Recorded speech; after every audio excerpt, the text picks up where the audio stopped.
on by the Women in Africa initiative. It's as part of their Young Leaders Programme. It's an initiative that is part of WIA's desire to promote equal opportunities and to allow young leaders to be supported each year to go further. So for today's session, I'll be in conversation with Maduo, who is a global health advocate and supplies partnership program analyst at UNFPA. She specializes in sexual and reproductive health with expertise in data analysis, risk management, and governance. With a multidisciplinary background in global health systems and finance, she drives impactful change across development programs.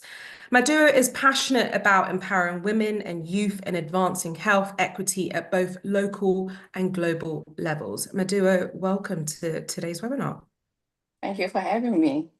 So over the next 45 minutes, we'll be in conversation. I'll then open the floor to questions. So please do ask any questions you have using whichever function you've signed in, whether it's Zoom or YouTube or LinkedIn, and I'll endeavour to ask those questions to Maduo. So Maduo, without further ado, I want to dive straight in and just learn a bit more about your career journey and your background. So first of all, what inspired your journey into global health and development?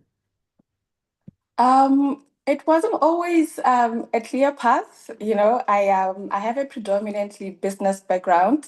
I went to business school in Botswana. I went on to do an MBA with a specialization in finance and accounting.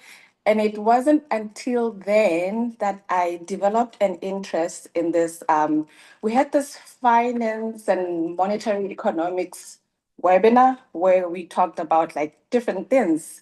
And one of the things that the sensei loved to talk about was poverty alleviation, which is something that, you cannot run away from when you come from my side of the world. And that's when I started developing an interest in the development sector. And I went on to write a thesis on Botswana's dependency on diamonds. I come from Botswana, and that really opened up a whole new world to me. I started looking at different things when I was writing that. It was a completely new area for me. And one of the things that really shocked me was our health bill over the years. So I developed an interest in public health because of that. And it so happened that by the time I was graduating, it's when COVID-19 started, and I went back to Botswana, which was not an easy decision, but it's a conversation for another day. And when I went back home, I was lucky enough to land a role in a public health system strengthening NGO. We're working on HIV/AIDS and COVID-19 at the time. And that's how I find myself in the space. So you've mentioned quite a few things there, and I guess one of those topics that you mentioned at university inspired you to go down a different path. But how has your multidisciplinary education shaped your approach to health? Obviously, you were born and raised in Botswana, but how has the education, I guess, helped shape your perspective? Okay, let's say from my upbringing, for instance, my mom is a nurse, right? So she's always been advising me not to even consider anything in the public sector, in the health sector, for instance. That's why I ended up going into business. And then, it wasn't until when COVID-19 hit that I actually remembered my upbringing in Botswana and just how it was when we growing up in the early 2000s, late 90s, at a time when Botswana was really hard hit by the HIV/AIDS epidemic. And my mom being a nurse, she always lived right next to a clinic or a hospital in staff housing. And I remember there were people who were actually being pushed in wheelbarrows. That's how poor we were, pushed in wheelbarrows to go see a doctor. And a lot of the time, I was not allowed to just go play outside or walk here to work or something. And later on, she explained to me that, some of those people would actually die while waiting in line to see a doctor, or people will be pushing somebody who already passed on the previous night, go see a doctor. So when COVID-19 hit, and I was like, okay, is the same thing going to happen all over again? Because all this talk on the media about our health systems not being strong enough, to face up to COVID-19. So that really was, I don't know, a turning point in my career. Mhm. So, can you talk us through your current role at UNFPA and your core responsibilities that you have? So, like I said, I have a predominantly business background. I have been working in risk and compliance for most of my time in the space.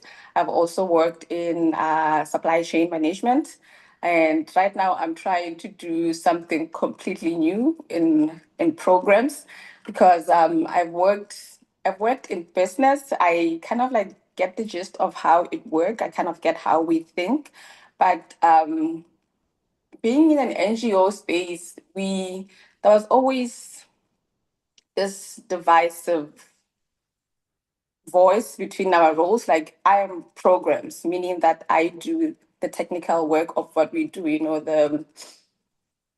the solid work that we do on the ground, and then you are operations. You only do the office and business aspect of things. But I've always just thought if I could do both, I would have a better understanding of how to help people. Actually, all of us, if we could just try and do both, would be so much better at it. So right now, what I'm doing is a suppliers partnership program role. Our suppliers partnership is a program that delivers contraceptives and maternity products to young women and girls around the world in countries where they are needed the most. And I really just try to understand the programming aspect of it, but also bring into it my experience in business, in risk and management, in compliance. What would you say are some of the biggest challenges in improving access to essential contraceptions, not only, I guess, in Botswana, but maybe even globally? I'm going to share something that somebody said to me last week, and it really humbled me. Um, this lady that I'm working with, she said to me, when somebody has malaria, we as in like the entire health system chain, we think, how do we treat this? How do we save this person? But a lot of times, in a lot of places, when a girl falls pregnant, it's always, oh, but like, what did you do? It's not thought of as like a failure in the health system that this person ended up with an unwanted pregnancy. So like I think if we could all think about it like that, like if you have malaria, if you have TB, everybody steps up to help you get better. But in terms of pregnancy, it's not thought unwanted pregnancies. It's not thought about it like that. It always goes back to, you as the person, as the woman, like, what did you do to fall pregnant? Kind of like it's your fault. Mm. So I'm really starting to think about it in that way. And I think if we all did, maybe it could change how we approach the subject. Mhm. And what kind of, I guess, in terms of the program partnership work that you do, what kind of data do you track and how is it used? We try to see what new and lesser used methods are out there. We try to see if there is something that has been rolled out and it's not being used enough. What is the problem? We try to see if there's an interest for new contraceptives, like just take men, for instance. We need to find out, like, if there was a contraceptive for you, how would you want it to work? How would you want it to be administered? Just so that we work with other partners to develop the right products. Mm. Can you share any success stories where data-driven decision making has improved health outcomes in Botswana so far? Um, So when I was in Botswana, we had something called, it's a health informatics system that we were developing. It was later on handed over to the government, of course. But I think that really tried to show us, for instance, in what districts across the country we had a lot of young people either falling pregnant or catching HIV/AIDS, and then in that way you are able to tailor your response in terms of what kind of services, health services, do you provide in a certain area. You're able to see how many GBV cases you have in a certain community as compared to another. So in that way, you are able to tailor your responses. So what role do strategic partnerships play in advancing reproductive health rights? It's an issue of synergy. There are some partners who are well versed in other areas that you maybe not. One thing that I like about like when I was growing up, there used to be these community health workers who I think really played a big role, especially in the villages when there was all that stigma surrounding HIV/AIDS. Because they were community leaders, they were part of society, so they could just walk into your yard and talk to you about this big scary thing that was just always kept under wraps. But it was difficult for a health professional, to come into your house and talk about that thing because the neighbors would be watching and it would just become a whole big thing. So I think there's always a partner who's got strength in one area and you've got strength in another. And if you come together, then it makes it much more manageable. Now, you've touched on something there, and I would call it the stigma that surrounds maybe sexual health and things that come with it. What do you think can be done to maybe dispel those stigmas that surround it, so more people probably come and access those health services? I think there's a lot of sexual health education that still needs to be done. And I always say this even to my mom. I have a 12-year-old brother, and I'm like, like it's not gonna work when you make this whole talk about sexual health and well-being a big scary thing. Just present the facts to a child the same way they would the same way you would talk to an adult, and just have a conversation with them. Don't make it like it's a big scary thing, because if you do that, then you're going to go out there and get information from the wrong people, or not get any information and just not know what is happening to you. It can be quite scary. So I think we need to still do a lot of sexual education. And then there's also just the pushback on the whole reproductive health thing. Like it's a dirty thing, but it's not. And I think we also just need to stand up as women and fight for this. I think that's an interesting way of looking at it. Maybe just being open and talking about it and sharing it, not just one conversation, like you say, Yeah. and then someone gets it. So I want to now look at a bit about maybe you touched on your younger brother who's a young person, but why is it critical, do you think, to focus on women and young people in global health interventions? What do you think, like you said, are some of those long-term benefits of doing that?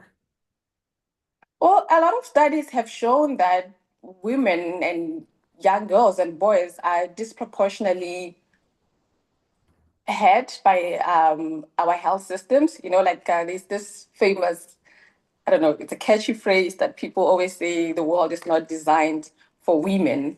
And in health, that's like a really one area where research on issues related to women are still underfunded. And it's just something that we really need to start thinking about, like how do we improve on this?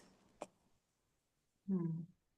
So what would you say are some of the long-term benefits of maybe doing that for it being more inclusive? I've always believed that when you invest in health, it trickles down to other aspects of life. Like for instance, I was saying earlier on when I was introducing myself that one of the things I looked at when I was doing my research was our health bill. And I've always thought that if you have a healthy society, then there will be no like a large bill to spend on like diseases. Prevention is better than cure, as they always say. So if you make sure that you design proper roads, there will not be a lot of road accidents, right? Very true. But what would you say are some of the most overlooked areas in sexual health, sexual and reproductive health, that you think need the most urgent attention? I was um I was surprised last year when I was in Tanzania because at the number of teenage pregnancies that are still happening. So I think one of the things that we still need to be giving um, we still need to be giving much attention to is just prevention. Like, how do you prevent such things from happening, and just how do you how do you make sure that services are accessible to like a 10-year-old girl, you know? How do you make sure that this person will stay in school and then go on and flourish and become the best version of themselves? So I think that is one area that we are still failing on. What more do you think institutions, governments can do to help address these blind spots? Um, Invest more on the girl child, invest more on sexual and reproductive health rights, which for some reason is still not being given as much attention as it deserves. A lot of our governments are not funding reproductive health rights, and that's something that we need to do more. So more funding. And what do you think development agencies can be doing to better integrate gender equality into program designs? What more do you think that they should also be doing? Continue working together. Like I said, really, sometimes you find that a lot of things fall down the cracks because we are not talking to each other. You know, we're not coming together to see if there's a better way that we could be doing this together. Just share what the problems are, share what you have, and see how we can come together and work on this. Now, you've been able, in terms of the work that you're doing, you've been able to travel. You mentioned Tanzania there, but what other insights did you gain from your time in Tanzania as the country officer?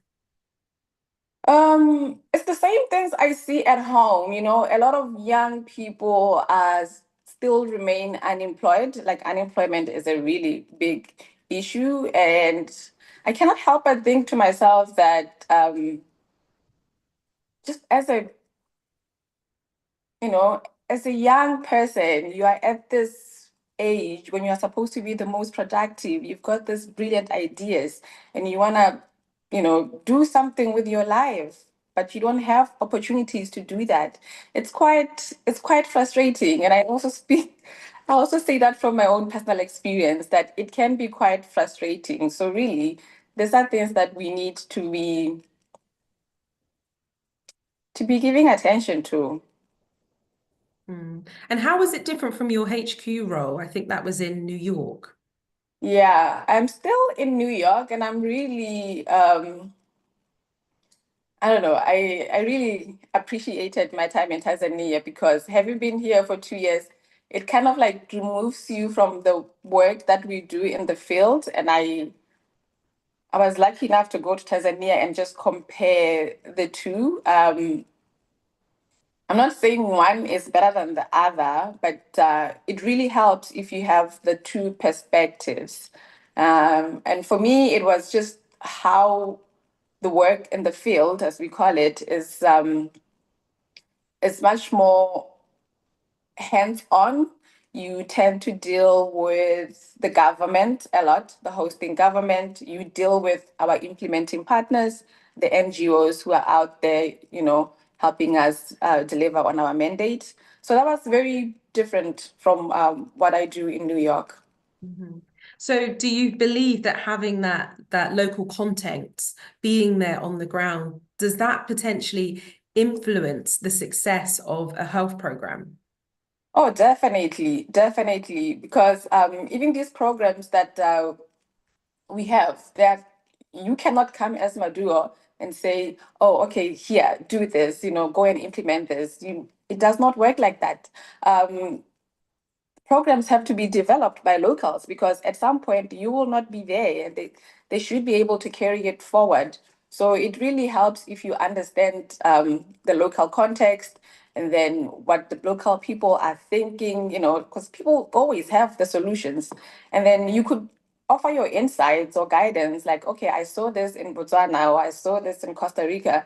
And still, it's up to them if they will take into consideration what you have to offer.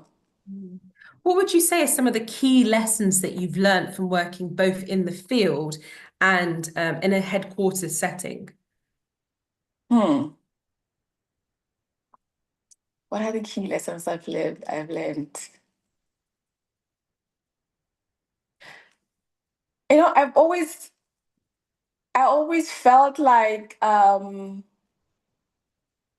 always felt like I was missing something. Like when you're in HQ, you just kind of like, okay, personally, I felt removed from what we do here. But like having been to the field for like 3 months last year, it really helped me see how even in my role here, I can find a way to, I don't know, collaborate with people on the field and work together. And I want to go on now to just talk a bit about your own personal leadership and career journey, as it were. I know you've had these two different industries. You've got the business background as well as this health background. But what would you say has been the most pivotal moment in your career so far? Hmm. Um, I would have to go back to when I went to do my MBA in Japan. I mean, it was my first exposure to anything outside Botswana. It was my first time being in such an international school. And as much as I hated the school assignments that were given and all, when you talk and you're from all these different backgrounds and you've lived different lives, you've been exposed to different upbringings, the conversations become really interesting. And when you listen, there's a lot you can learn about yourself, about the world in an environment like that. So that really was my 2 years of growth, a lot of growth, especially being away from family and home. Yeah. Now, you mentioned studying in Japan. Where else did you go to study? I did my first degree at home in Botswana, and then I did my MBA in Japan. It was kind of nice looking school in the countryside. And then I also did a Master of Global Health Systems here in the US. Okay, and with the traveling to these different places, you've spoken about how you learn a lot about yourself. But I wondered, what was it like for you traveling, being abroad, being away from home? Was it something that you were fine with? Was it something that it took time for you to adapt to? What has it been like? I mean, there are times when you want to be home, you want to be with your family. Like, say, for birthdays, for instance, I still hate spending my birthdays here because of the weather. I love the sun. So, like, they're just things that, you know, you think to yourself, if only I could be home for this. And then you go out there, you see things, you experience things, and you're like, oh, had I been home, I wouldn't been able to see all of this. So I've learned to take each day as it comes. Yeah. So how do you stay grounded while working on such large scale global projects? Hmm. Community. I always build a little community where I go. I try to make friends. I try to find people from home or just from all over the world who like me, would want somebody who they can talk to for guidance, would want somebody to vent to, you know, would want, like if I'm in my head and in my feelings about something, I want to come and talk to somebody who'll be like, have you ever thought about it this way? Like, have you ever tried to think about it in a different light? That's what keeps me grounded. I just try to surround myself with a little tribe Mhm. that So you mentioned this tribe here. I wonder, do you have mentors that you have relied on throughout your career so far? Oh, yes, definitely. Some of them do not even know that they're my mentors because I try not to make it so formal. But yeah, I like talking to other women who's lived, I don't know, a similar life to me. I love talking to my former boss, for instance. She also came to the US when she was, I think, 20, around the same, much younger than, oh no, maybe 30, I don't know. But yeah, she came here when she was younger. And whenever I'm having a bad day or I'm just having doubts about my life choices, I would talk to her about it and she'd just be like, well, look what I did. And it didn't turn out like this, like, look what I chose something different, but it still led me to this. So it really helps to talk to other people. Mm. And how Men also can be quite interesting because, I always feel like you could never understand what it is to be a woman in this world, but they always have interesting perspectives. Mhm. So you mentioned there as well that some of these mentors that you have, they're a bit informal. Do you go out of your way to ask someone to mentor you, or is it more just something naturally that kind of strikes up and you rely on them for advice? Sometimes when I have webinars, people are quite interested to find out how to get a mentor. How do I go about it? How do I go about seeking someone if they don't necessarily already have that support system in place? I have tried that myself. I have not been successful in that. And one of the things that somebody said to me was that don't even take it personal. Some of these people are just too busy and don't have the bandwidth for it. There's one woman at home that I'm still to this day pursuing to be my mentor. But like some days she's like, okay, let's have a call and you can tell me what you're thinking. And on that day, she's not available. But I've learned not to take it personal because, it's never about me. Is there But one person that you can say who's maybe inspired you the most? You spoke a bit about your former boss, but is there a particular person who has inspired your professional journey? yeah, Dr. Sheila Grow, she was our Minister of Health when I was growing up. So I remember my mom watching her on TV and just praising her and what she's done for the Nurses Council at the time and the Ministry of Health back home. So she's one of those people that I grew up, watching on TV and thinking, okay, someday I want to be her. And And it's funny, up to this day, when I mention in meetings that I'm from Botswana, people who've worked all over the world, especially in Africa, they ask me, do you know Dr. Sheila Glow? And I'm like, girl, I know her. so what leadership lessons do you think that maybe you've learned from working across multiple countries and also cultures? Um, I've learned that the journey to growth is not always smooth, um, but life is 90%, 10% what happens to you, and 90% how you respond to it. So you are mostly defined by how you react to life challenges. So if you encounter a setback or a challenge and you just fall back and cry about it and say it's the end of you, then it is the end of you. But like, spend some time, cry about it, and then get up and try again. It's not meant to be smooth. So let's talk a little bit about mindset. What is it for you, would you say, when on some of those days when you're probably not feeling as motivated? What is it that you do? What are some of the tools that you have to motivate yourself up and get back onto the work that you want to be doing? Um, I pick up a phone, I call a friend, I call my sister, I call my mom. I just try to get myself out of that headspace, and talking to other people always helps. You could realize that, okay, fine, maybe this isn't so bad after all, or you could just realize that had I tried a little bit harder, maybe I wouldn't be where I am today, or there's a different approach to this. So talking to other people really helps. Like I said earlier on, I really just try to surround myself with a little community of my own. Mhm.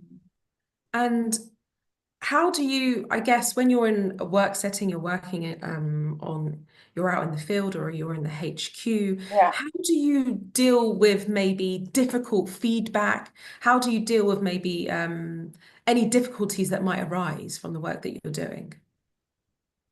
Getting negative or difficult feedback is not always easy, but like you have to really be grounded and self-aware and maybe not react immediately. It helps to just go back and introspect and see where is this person coming from and just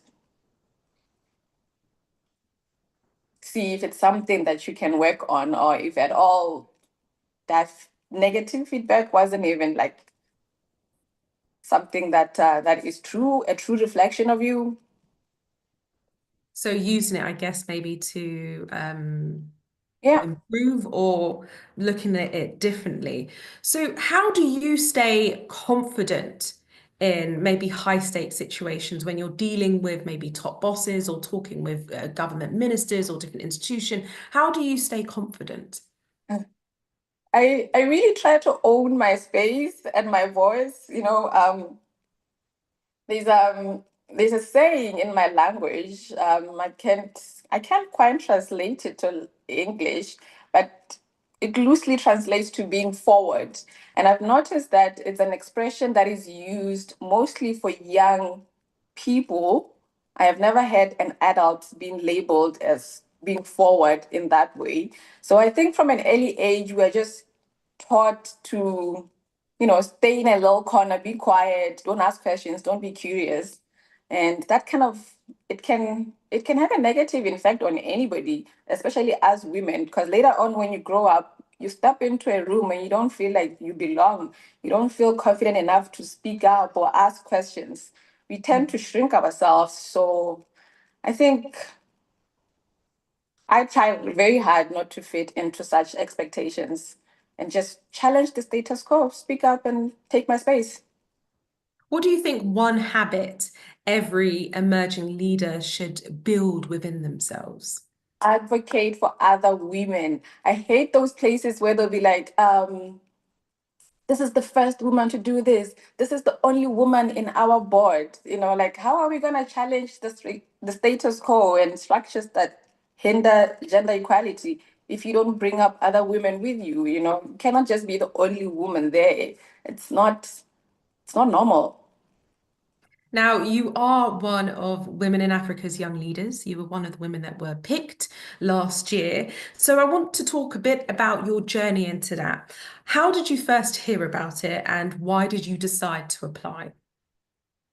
I think there's a CEO of Orange at home in Botswana who was part of this program, and I follow her on LinkedIn, and I saw that she wrote about it, and she's from a francophone African country. So at first I thought it was just for French speaking young leaders, and I didn't apply. And then the following year, I see it again, and I'm like, I was at that time where I had just graduated in May, and one of the things that we were required to do was to find a mentor, which I did, and he declined and said that with my workload and everything, I don't think it could work. So I couldn't do it when I was trying to submit the course requirements, but I thought to myself, like, I need to try.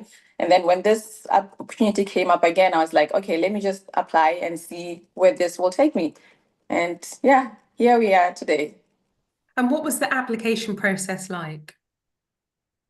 Um, there's always a bit of self-doubt when you apply for these things. I think the word leadership can be so scary. Like, am I really at that stage where, I could be applying for leadership roles, and just how the world can be so hierarchical. Like I'm still doing sort of like an entry level job. Should I really be concerned about developing leadership qualities? So there was that bit of self doubt, but you know, I've learned that it's not my decision to to make. Let the people who review the application be the one to say that no, no, no, no, this one is not for this. So. And what did it feel like when you were chosen and you found out that you were actually one of the young leaders? I was mostly excited, especially when you look at the other women who were chosen and what fields they come from. And I was like, oh my God, this is so interesting. I cannot wait to, talk to them and just share ideas and life experiences. So I was very much excited. And for a chance to go to Paris, even more exciting. What was Paris like? What was it like going there and meeting all the women in person? Um, I didn't like the weather. A lot of us didn't, but that's a given because we come from Africa, and at that time I was coming from Tanzania, and it was like so hot. Mm. I was living my best life, and then I go back to Paris, and it's like so cold. But we didn't let it stop us from enjoying the program. We did everything that was scheduled. We met all the amazing leaders. We also try to go out and have a bit of fun and just, talk in a more casual settings about our experiences. And some of those women are doing really amazing things. I remember there was one of us who was talking at a business conference about AI. It was fascinating. So tell us a bit about the program itself. What was it like during that time you were in Paris? It was a bit hectic. Hey, every day we're doing something. We're up early in the morning doing something. But I remember how the very first day I felt like so inspired. We had this talk on, they call it feminism diplomacy, which later on, when I was debriefing my boss, and I was like, yes, feminism diplomacy. And she was like, you do know that that's just a fancy way of saying gender equality. It's the same thing that you've been doing. But it helps to kind of like get out of your day to day setting and just talk about these things and I don't know, talk about it in a different light, different environment because I really was inspired that day. We had this like a roundtable discussion on recruitment with this headhunting firm. And again, you step into that room and you're like, headhunting. I'm too I'm too young to be headhunted. I don't have the experience. I don't have this. And they look at y'all and they're like, oh, you're doing amazing things. I'm sure you've been approached by headhunters before, and you're like, me? But again, there's always that little voice in your head that, will doubt you, but you have to just not listen to it. So I was really inspired, and I wish other people could experience what I experienced in Paris under this program. And we keep it going. It sounds like it was an amazing experience for you. You touched on a bit about the women that you met. What's the relationship like now? Are you all still in touch? Do you talk? Is there a WhatsApp group? Yes, there's a WhatsApp group where we talk. We're all connected on LinkedIn, and we still have some classes on different things like governance and just things that you need to be aware of as a leader. So that has also helped us, keep in touch. But there's a WhatsApp group where we just, share laughs every now and then. And what about advice for someone who might be thinking about applying for the program this year? What advice would I give to somebody who is applying for this? Reach out to somebody to look through your applications. That's what I do lately, and I've noticed that really helps. Like you have somebody who has seen you work. Maybe they've noticed something about you that you don't quite notice about yourself. You can be like, oh, you didn't add this, but you're quite good at it. And then you're like, oh, okay, you include it in your application. So it really helps to have other people go over your application. They'll tell you things about you that you otherwise wouldn't have noticed. And I'm always actually talking to people on LinkedIn who are interested in this. And I'm like, okay, we can work on the application together, not just for this, many other leadership opportunities out there. If that's what interests you, I'm always ready and available to help. So you mentioned mentorship. If there's someone out that's maybe listening, are you open for people to maybe reach out to you, maybe even just to get advice for filling in the specifics of the application program? But Oh, with yes. application, yeah. You mean for to be my mentor? As in, no, some people reaching out to you for advice, someone who might, because I understand the process, you also have to make a video, right? Yes. So they might want advice on that. Yes. So what would be the best way, I guess, for people to get in contact with you to find out more about the work that you do? I'm available on every social media platform, and I actually try to set some time aside on Fridays, for instance, to just check my LinkedIn messages, see if there's something I want to share about, you know, something that a conference that I went to or something. So I'm always available on social media to help, and I'm more than happy to help because even for me to get into this program, I had somebody help me. Like I told a colleague, I want to apply for this. What do you think of my application? Mm. And I guess doing something like this, it's stepping out of your comfort zone. It's like you were saying, maybe you didn't feel as though you might have been ready, even though you were, because you were picked as one of the leaders. So apart from that, when was the last time you stepped out of your comfort zone recently? Um, this new role that I'm doing, I wake up every day and I sit in meetings and I have no idea.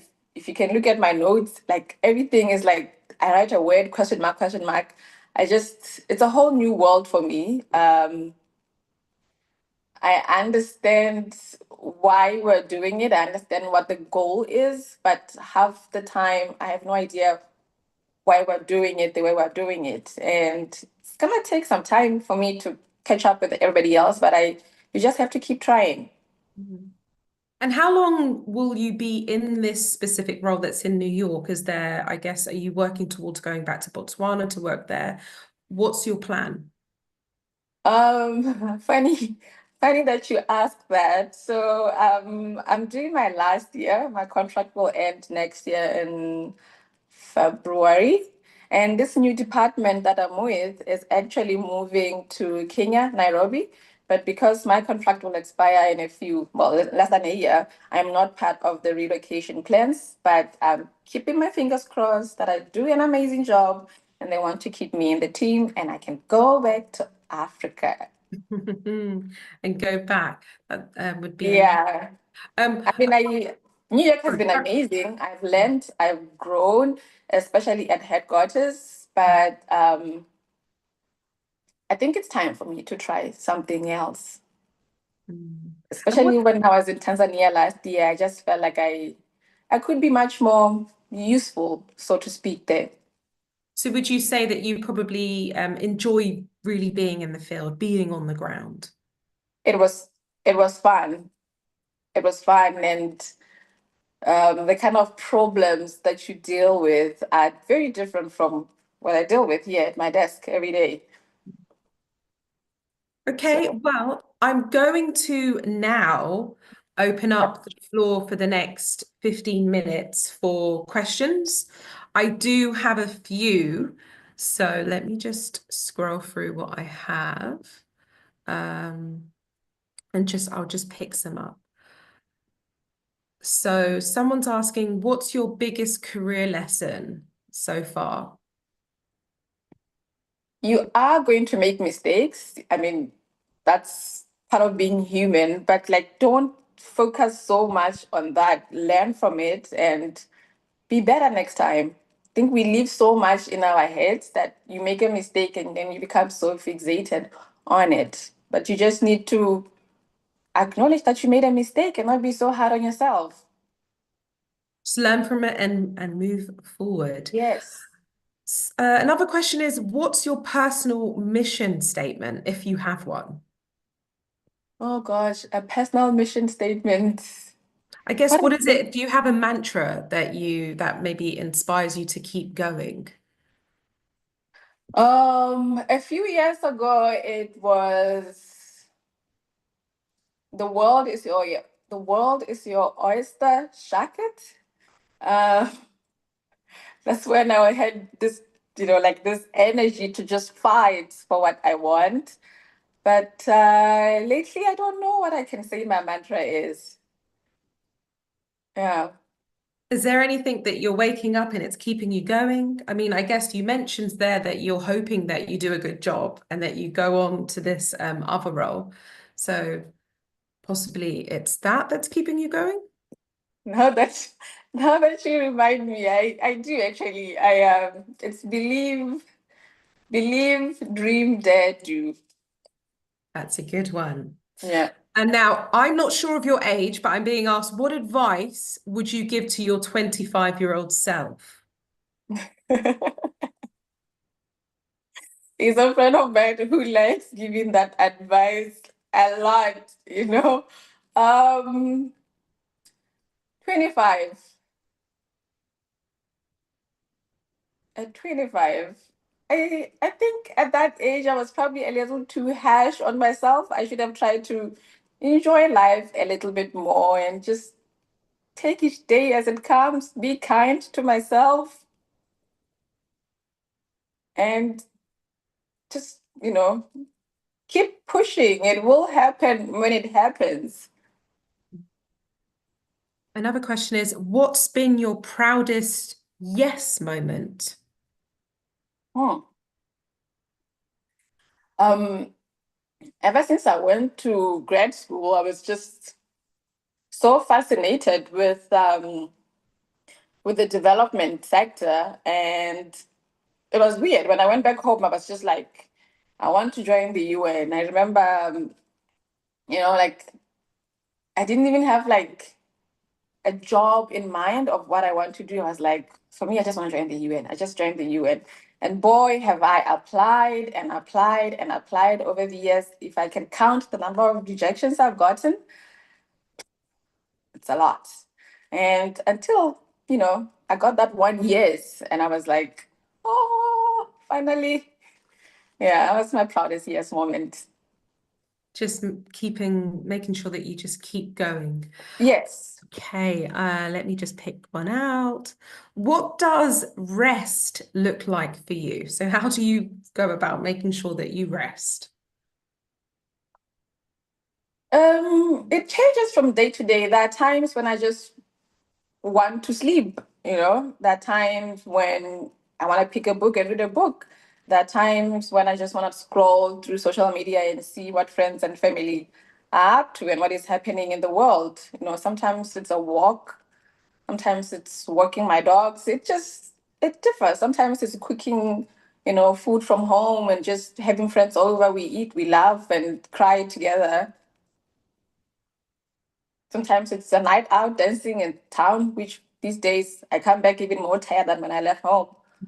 So, Well, all of those sound like great ways to unwind, which I think is needed for all of us. I will pick another one out. What's a mistake that turned into a growth moment for you? um, you know what I said earlier on about being too forward and how when you are young, you're told to just be quiet and not speak up. I think it's something that I really used to embrace a lot when I was younger. And I think it costed me my very first job.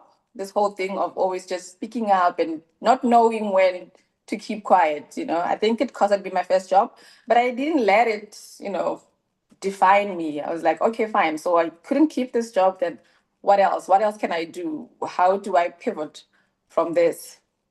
And that's how I actually ended up going to do my master's in Japan, because it was either that or join the job market all over again. What advice can you give to someone who's feeling stuck in their current role? A lot of us can feel that way every now and then. It helps if you have a nice manager that you can talk to and tell them, what is happening, and then maybe you can work through it together. But I've also come to realize that it's not all, bosses or managers who are willing to work with you through some of these things. So talk to other people. whatever you are feeling, whatever you're experiencing, other people have gone through it too. They've experienced it too. So it helps to share your problems with other people. So seek out some advice. Let me just pick the best career advice you've ever received. What is it? The best career advice I've ever received. I don't know. I would like to say that you know how they say when you do something that you enjoy, you don't have to work a day in your life. Yeah, I think that is it. And also, you know, something that I enjoy today may not be something that I enjoy tomorrow. So don't be afraid to say that, you know what, I tried this, I liked it for the first 2 years or 3 years, but now it's not for me. I want to try something else. It's only human. What's one thing you wish you knew at the start of your journey?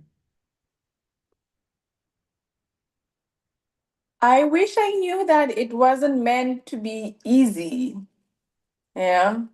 I I really wish I knew that it was not meant to be easy or straightforward or just a smooth path. That it's all part of life, these challenges that we experience on a day to day. And what would you tell someone scared to take a leap of faith? So maybe someone who's not sure, but they're thinking they might want to do something different. Be scared and do it anyway. Be scared and do it anyway. You think I wasn't scared coming to New York? You know, it was like, oh, scary, but like you go and do it and you realize that everything else will fall into place. I've got another one which I guess might be slightly similar, is how do you choose between a safe path and a bold one? A safe path and a what? And a bold one. So a bold path, as in Safe and bold. stepping out, Ooh. yeah. A safe path and a bold one. That's a tough one. But I really guess it boils down to what speaks to you between the two. You know, I tend to listen to my, you know, my own little inner voice and tell like, okay, between these two things, what attracts you the most? What would give you joy? And then you just go with that. Okay. How do you stay authentic in professional spaces? Um, you I try to show up as myself, but sometimes I also understand that it is a job, it is an organization with a mandate that, you know, when you sign that letter and said I'm hereby, you were signing on to, you know, the what the organization believes in, what they stand up for. So you just need to balance the two, you know, being yourself and also understanding what the organization you joined is about. Okay, I've got a question from Caddy Torre. Hi, Maduo. Thanks for sharing your experience. Do you think it would have been possible for you to work in economic development with only your finance degree? I am in business school and very interested in the field. So she is in business school and she wants to work in the economic space. Yes. And do you think it's possible for you to work in the economic development with only your finance degree? I think at the end of the day, it really depends on what you do in terms of like the job you are looking for. So yes, I think it's very, very possible because like look at me for instance. I didn't go to school to study risk and compliance. I did business, you know, like when we're looking at analyzing company documents, financial statements. So that thing, it only just I would love to believe that school, what you get in school, what you learn in school, your degree, it just shows that you are trainable. You know, like you learn that and then you go into the real world and you do something that could be completely different. If you have an interest in it, you show up, you learn, you read more, you listen to podcasts about it, and you will be able to do it. And another question is, what differences did you notice between working in a private and a public organization such as the UN? Are there any pros and cons? Um, yeah, it's really different, like it even is sometimes in the way that I think about this, like the private sector is so profit driven, But I still remember what one of my former lecturers said to me that don't don't think about this whole profit and non-profit sector as like a big thing. We may not call it profit in the non-profit sector, but at the end of the day, we still need money to operate. You still have the same stakeholders that you'd have in a private sector. So it's just the mission that changes. It's just the stakeholders that change, but it's pretty much the same thing. Like I love to think that I have a customer, even though I work for the UN. Like I have clients, even though we don't call them that. Like where in the private sector, you'd be like, okay, we're developing a marketing campaign for our customers. Here it's called something entirely different, but in essence, it's kind of like the same thing. Okay, I will just pick one out. How do you bounce back after moments of self-doubt? Bouncing back after moments of self-doubts. It helps to talk to other people, like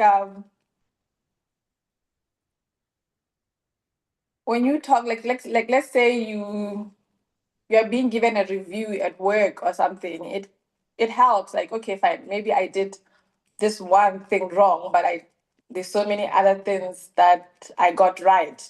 It also just helps to every now and then sit by yourself and reflect. Where was I 2 years ago? Where am I today? It helps you realize that, okay, but there's been some growth, or I'm going in a completely different direction than I intended, and you can work on that.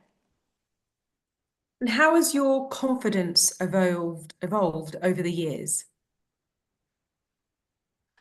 Um, I've there's somebody who said, like you reach a certain age and you realize that adults are just children with mortgages. So really, nobody knows what they're doing in this life. We're all just figuring it out together. So that really helps you be confident when you start to understand that it's not like the next person has an answer too, but here they are trying. Now we have about a minute or less than a minute left, and I want to hand the floor over to you just to impart any advice that you might have for anyone that's tuning in. Like I said earlier on, be scared, be afraid, and do it anyway. Be curious. Don't keep to yourself.